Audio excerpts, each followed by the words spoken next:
Look, Mitch McConnell's a disaster. The Republicans have to get a new leader. Mitch McConnell allowed this to happen. The infrastructure bill, I call it infrastructure, not infrastructure. It's only 9% infrastructure. So that means you take 90%, 91% of the money that we're raising is going to be thrown out the window in order to get 9% infrastructure. There was no way that that should have been passed. It should have been 100% for infrastructure.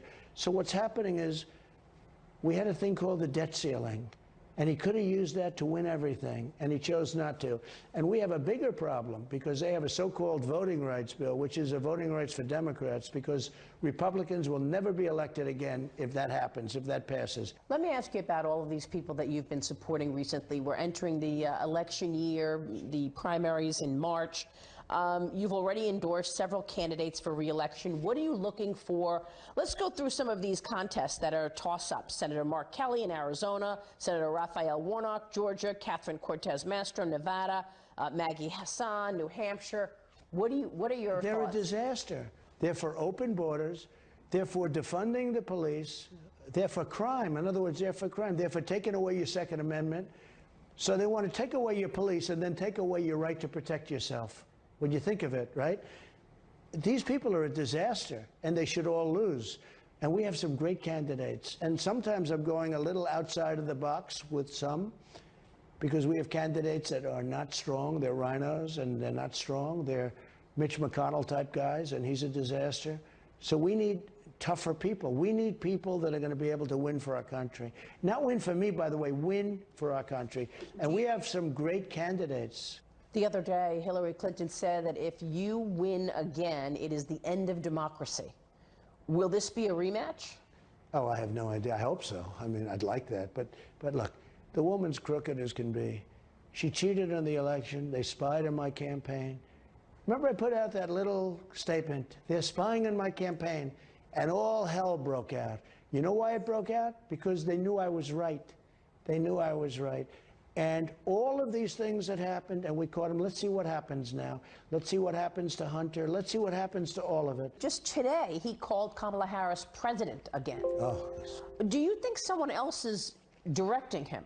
Well, I never called Mike Pence president. I'll tell you, I can't imagine what's going on. It's hard to believe. Who's running the country? Well, think of it. It was so obvious in this case because 450,000, he was incensed. He was very upset by that question, asked by a very good reporter, actually. But he was very angry at that question. Like, how dare you? What a stupid question. Of course, the next morning, he was saying how, yeah, this is something that we think is excellent.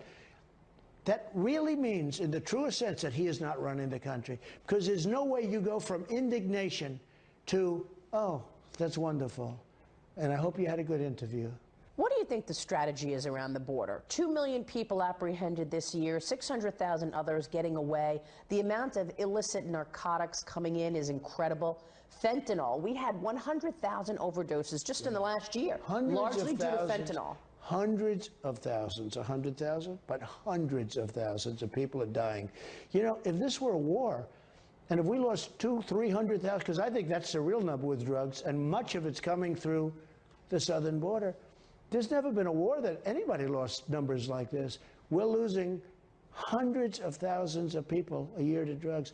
We had it at a level that they haven't seen in years because they couldn't get in. And when we have an open border, we're not just talking about the people, as we said. We're talking about the drugs that are coming in, the human trafficking, mostly in women. They traffic in women, children to a much lesser extent. But they traffic in women. And what they do, they'll put 6 women in the trunk of a car. I mean, what they do, these are animals. And we had it really largely stopped. It would have been just about stopped. And then these people got into office and they've destroyed it.